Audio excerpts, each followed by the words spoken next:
My father gave my son a rock in a phone box and said, "Only good boys get toys." They laughed, but when I returned with the real gift and something that silenced them, everything changed. The man who used to be my father gave my son a rock inside an iPhone box for his birthday and said, "Only good boys get toys." Everyone laughed, but 30 minutes later, there was silence. When I said, "Go on, open it, buddy," Dad's voice rang out with exaggerated cheer as he slid the white apple box across the table toward my son Max. The whole living room fell quiet, eyes locked on the box like it held something. Max was beaming, his chubby fingers trembling slightly as he peeled back the wrapping paper. "Is it really an iPhone?" he whispered, his 9-year-old voice tight with awe. "Open it and see," Dad said, smirking at me over his coffee mug. I should have known. I should have known. Max lifted the lid. His smile froze. Inside the pristine white iPhone box was a jagged rock. Just a rock. A stupid, dirty rock that looked like it had been yanked from the edge of someone's driveway. Max blinked at it, clearly confused. "Is this a joke?" Dad leaned back in his chair, laughing loud enough to fill the room. "Well," he said, taking a sip of coffee like a man who just nailed the punchline of a great joke, "only good boys get toys. Isn't that right, Max?" There was a beat of stunned silence, then the room erupted with laughter. My sister cackled so hard she had to dab her eyes with a napkin. My brother-in-law snorted into his drink. Even my own mother shook her head and chuckled. I didn't laugh. Max didn't either. He was still staring at the rock, and slowly I saw it register. The heat in his cheeks, the way his shoulders sank. He shoved the box away, not saying a word, just bit his lip and looked at me. I recognized the look in his eyes. It was the same one I used to wear when I was his age, the same look I wore when Dad used to do this exact same thing to me. "Oh, come on," Dad waved a hand, pretending to soften. "It's just a bit of fun. Lighten up." "Yeah, lighten up," my sister chimed in, nudging Max's shoulder with a laugh that didn't reach her eyes. "It's not like it's your real present." My jaw clenched because I knew there wasn't a real present. This was it, the grand gesture, a rock in an iPhone box and a punchline at a kid's expense. "Wow," I said quietly. "You really outdid yourself this time." Dad shrugged like this was all perfectly normal. "Maybe next year he'll learn some respect. Then we'll see about the iPhone, huh?" That was it. That was the moment something shifted in me. I glanced at Max again, his head down, eyes wet but refusing to cry, and I felt something boiling low in my chest, something that had been building for years. No more. I looked around the room at my smug father, at the relatives giggling behind their wine glasses, at the people who watched a kid get humiliated and thought it was entertainment. They didn't know what was coming, but they would. Oh, they definitely would. And 30 minutes later, they weren't laughing anymore. I wish I could say this was new, that my father humiliating a child, my child, was some strange anomaly. But no, this was vintage Dad, same routine, different generation. You see, growing up he never hit me. No, he was far too proud for that. His abuse wore a suit and tie. It came with sarcasm dressed up as fatherly wisdom, shame wrapped in tradition, and love that always came with a price tag. "You're not like your brother," he'd say when I brought home a B instead of an A. "He's sharp. You try. That counts for something." I spent years trying to earn his approval, got a scholarship, took on 3 jobs, built a company from scratch, and still, he called me lucky instead of smart, decent instead of driven.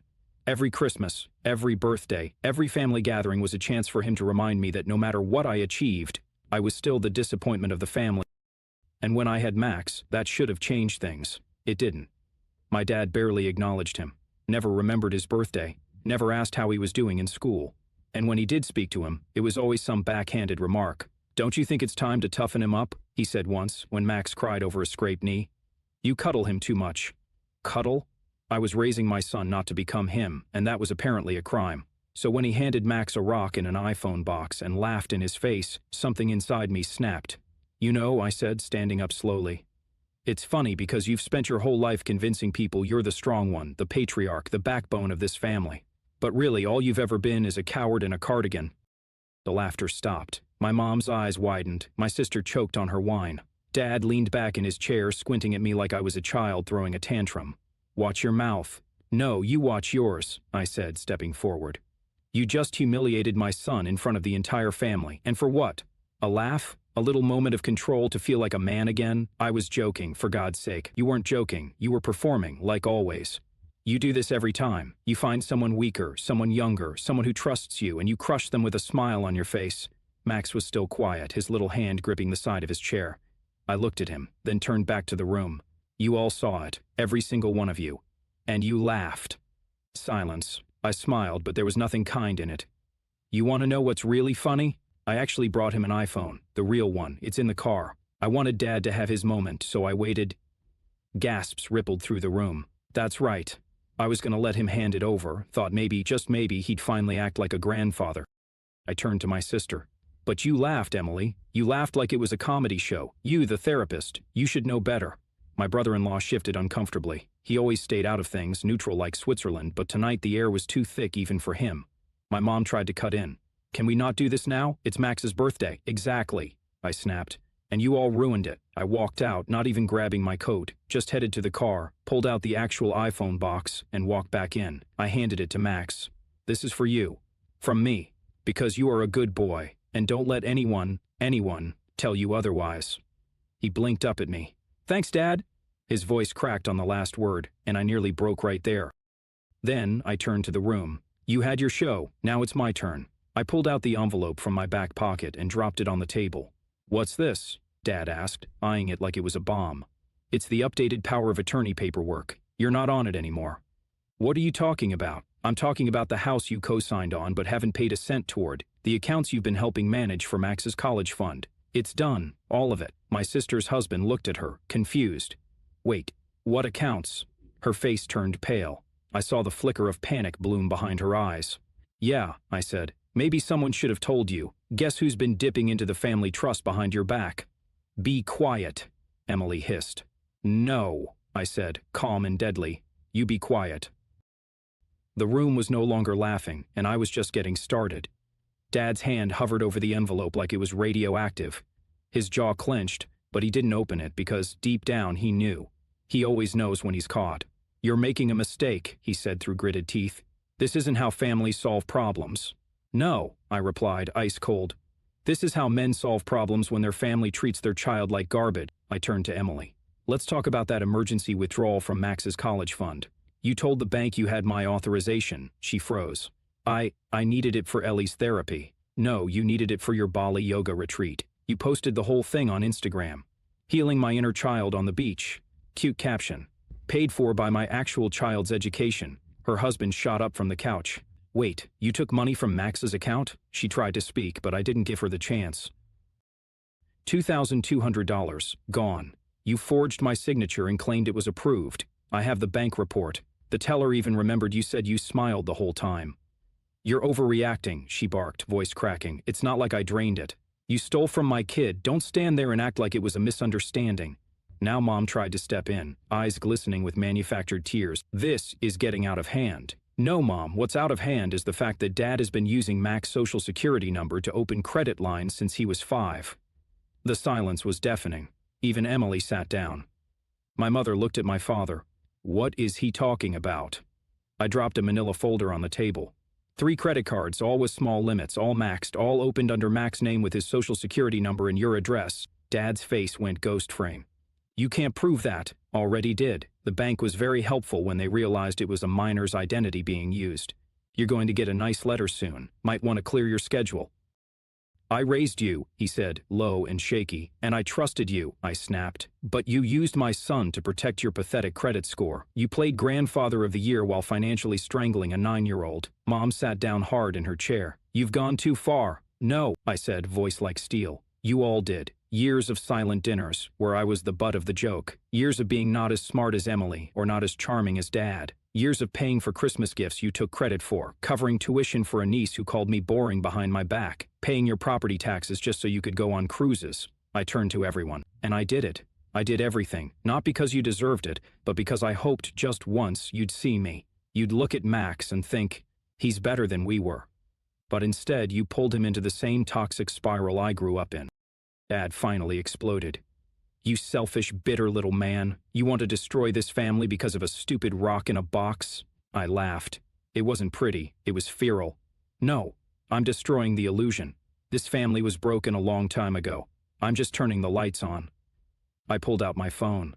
What are you doing now? Mom asked, already panicked. Sending a copy of this folder to the attorney I hired last week, also CCing the fraud division of the bank. Oh, and Child Protective Services, just in case someone needs to ask why my kid's identity was being exploited. Emily shot up again. You're insane. I looked right at her. No, I'm just done. Max stood next to me now, the real iPhone in his hand, still unopened. He reached up and took my hand. "Can we go, Dad?" I almost broke. "I'm not your punching bag. I'm not your backup wallet. And I'm not your scapegoat. I'm his father, and that's the only title I care about." And we left. The door shut behind us with a dull thud, the silence inside that house probably still ringing. But out in the driveway, under the cold gray sky, my son looked up at me and said something I'll never forget. "I'm glad you're my dad." It didn't take long for the fallout to begin. The very next morning, I got a text from my sister. "You went too far. Dad's furious. Mom hasn't stopped crying."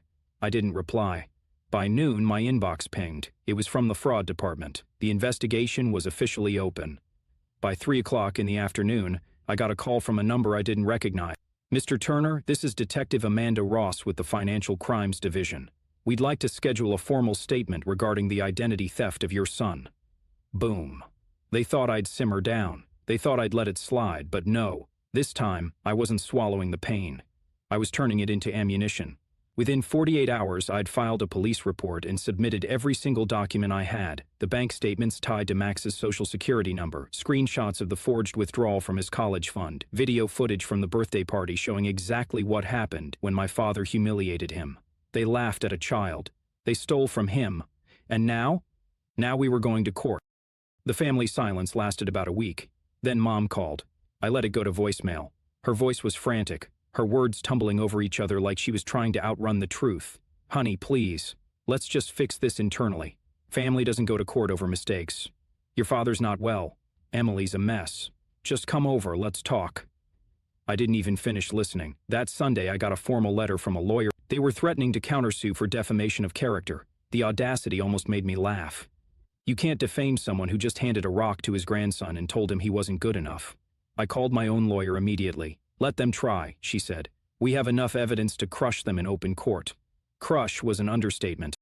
The trial was scheduled for mid-June. Civil court, fraud, identity theft, misuse of a minor's information. But I wasn't just after justice. I wanted the truth on public record. The first court day was packed. Emily looked like a ghost. Dad showed up in his best blazer, still trying to control the narrative with a forced calm. Mom wore sunglasses indoors. Classic drama. Their lawyer tried to paint it as a family misunderstanding. "Mr. Turner," he said with a smile, "don't you think this has gone too far?" I leaned forward, my voice clear, cold, deadly. My son's name and future were used like currency by people who laughed in his face. "You're right, it has gone too far. That's why I'm here." The judge nodded. "Let's proceed." We did, and it was glorious. Day 2, my lawyer presented the financial evidence. Day 3, the banker who handled the forged withdrawal testified. Day 4, surveillance footage showed Emily entering the bank, signing my name and smiling. She tried to claim I had verbal permission. I had audio recordings proving otherwise. She folded on the stand, tried to cry. The judge wasn't impressed. And then came Dad's moment under oath. They asked, "Did you open credit cards using your grandson's information?" He hesitated then. "I don't recall." Wrong answer, because the bank had already confirmed his phone number was used during the verification calls. His signature matched, his address, and then I dropped the bombshell. A recorded voicemail he left me just 3 weeks earlier.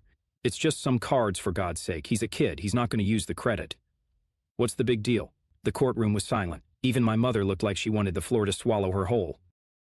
The final ruling, Emily was ordered to repay $2,200 to Max's college fund plus fines. My father was fined, placed under investigation for elder fraud on top of identity theft, and the judge recommended the case be forwarded to the DA. I was awarded $25,000 in damages.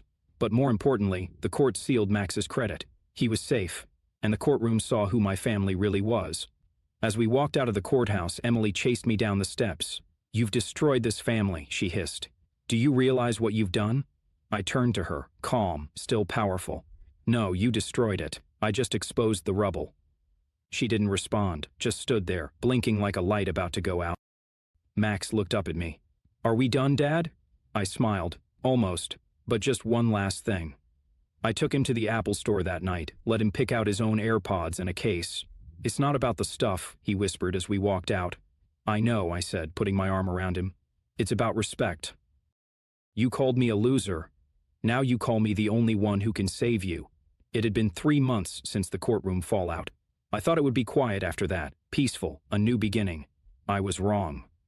At first, things were calm. I focused on Max, on building a real life. I set up a new college fund under lock and key, took him to Aikido, started reading with him every night.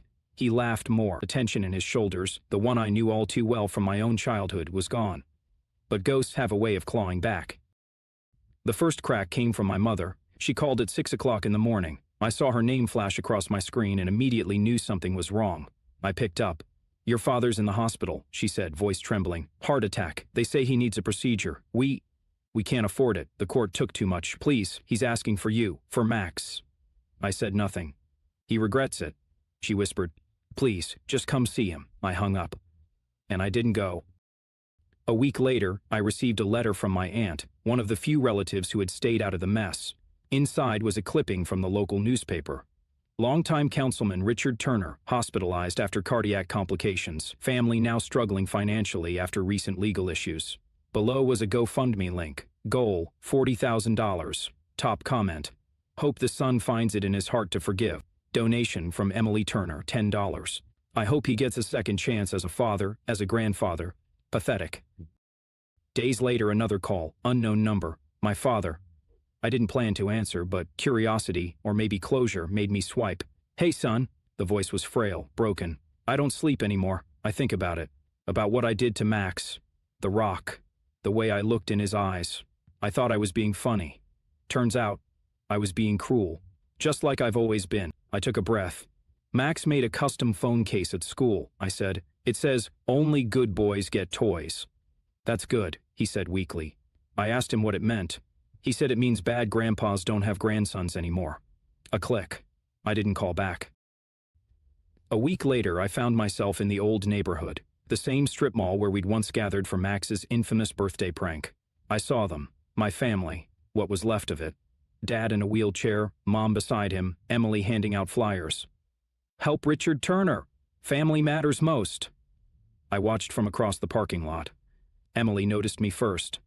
Her smile flickered. She jogged toward me. "You came." "I knew you weren't as cold as you pretended." I said nothing. "We were wrong, all of us. But we're still family." "No," I said. "We were a cult where love was conditional and money was currency. And now the God you worshipped, status, control, image, has failed." She blinked, stunned. "This isn't about money." "Then why does your flyer have a QR code and not an apology?" She flinched. I turned around and walked to the car. Max was in the passenger seat watching. When Emily caught sight of him, she raised her hand to wave. He didn't wave back, didn't even blink, just looked at her like she was another stranger in the crowd. That was the moment I realized Max had learned faster than I ever did. We drove away. In the rearview mirror, I saw Dad trying to stand, his hand reaching out like he could pull me back in time. But I was already gone. That night, Max and I sat in our tiny living room with popcorn and a movie. "Do you miss them?" I asked. He thought for a second. "I miss who they could have been," he said. "But I'm glad I've got you." I felt a lump in my throat. He rested his head on my shoulder. I put my arm around him and closed my eyes. And for the first time in my life, I wasn't the disappointment. I wasn't the failure. I wasn't the loser. I was the dad who showed up, the one who said enough, the one who finally broke the cycle. I didn't lose my family. I built a new one.